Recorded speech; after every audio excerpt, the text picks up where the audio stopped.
Hello everyone, welcome to 9 Inch Charge. Dan here, and I just wanted to make a video today to talk about the future of Warhammer in 2023. We're going to do our best fortune telling, we're going to use our best gut instinct, and we're going to have a look into the future this year and see what we think is coming up for the hobby. Now, for Age of Sigmar this year, we have already had the roadmap, so we know what kind of battle tomes are coming up until the summer. So we know there's going to be 2 Order, there's going to be 2 Death, and there's going to be 2 Chaos. Now, some of you may have already seen the video that I did on this. I am going to stick to my guns. I am going to say that Seraphon are going to come out probably as the next battle tome for Order.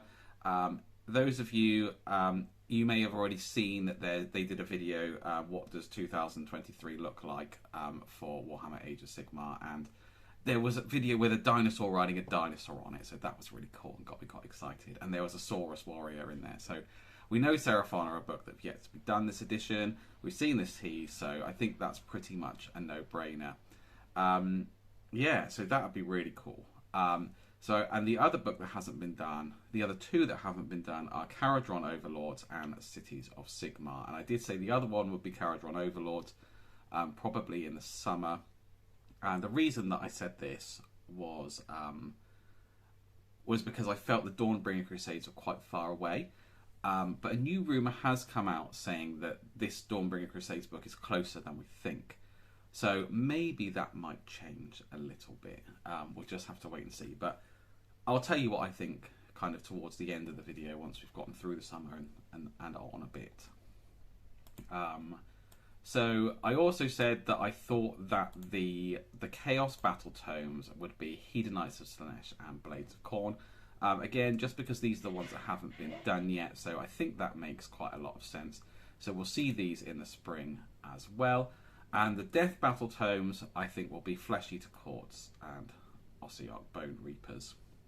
So, as I said, I've kind of already covered this, so this takes us up for Age of Sigmar up through to the summer, and it's going to be a really busy, packed spring with 5 battle tomes coming out and then 1 more in the summer. We do have Warhammer Fest coming in the spring as well. That's going to be in April, and I am hoping to attend. My cousin lives up that way, so I'm going to go stay with him. We're going to go all weekend. It's going to be fantastic, so if you are going, let me know, and hopefully we can meet up. And they bring Bugman's beer with them, so let's have a pint or something like that. I mean, it'd be great to hang out and see you guys there. But carrying on, what do I think we're going to see at Warhammer Fest? Now, personally, I think they're going to use this as an opportunity to talk about the new edition of Warhammer 40,000. And I am pretty much as sure as I can be that this year is a year of Warhammer 40,000. It usually comes in these kinds of cycles. I've heard a couple things along the grapevine, and I think that they would use that as the platform. The other things that they could use it for would be Dawnbringer Crusades, to show those off and have some actual Dawnbringer models first time you see them. That would be really cool. And the other thing could be Warhammer the Old World, because it is going to be the 40th anniversary of Warhammer Fantasy Battles. So I think they should do something, you know, even if it's not the full game.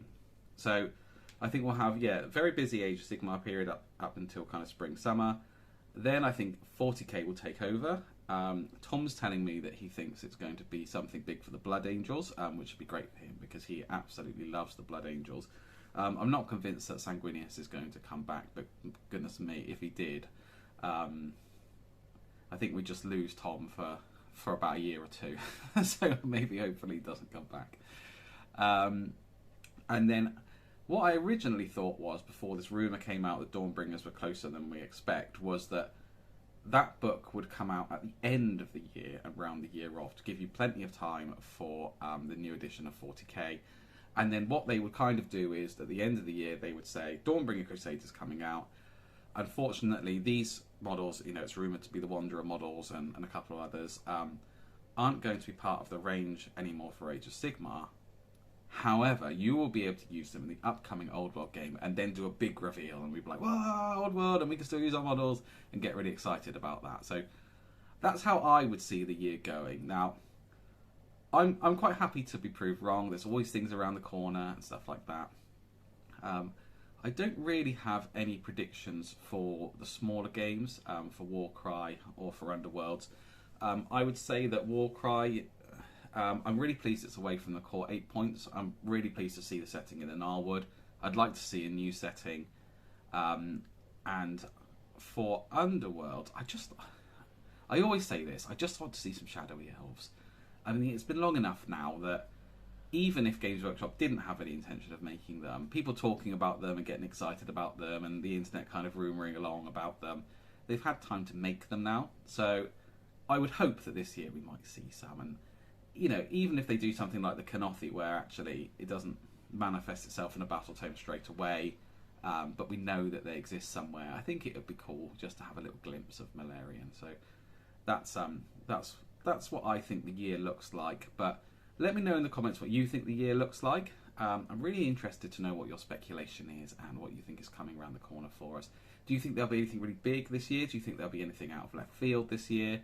Let me know. Thank you very much for watching. Thank you very much for watching. Please be sure to leave a comment and let me know what you think. I do read every single comment. If you've enjoyed this video, please be sure to give it a like. And if you'd like to see more content like this in the future, please consider subscribing to the channel. Now, I'd really like to use this time to thank those of you who support us on Patreon or those of you who are YouTube members. You guys have entered the Hall of Heroes and you really are champions in our eyes, and we raise our glasses to you and salute you. You help make it possible for us to do what we do and invest in our equipment, help pay for the hosting of the audio of the podcast and all kinds of other things. Now, if you would like to support the channel, the absolute best way to do this is to join the ranks of the Hall of Heroes and to sign up either by Patreon or YouTube members, and there's a link in the description below. And we also have some exclusive merchandise only available there as well. So a huge thank you to Cedar Kuru Khan. This has been 9 Inch Charge, and I will catch you next time.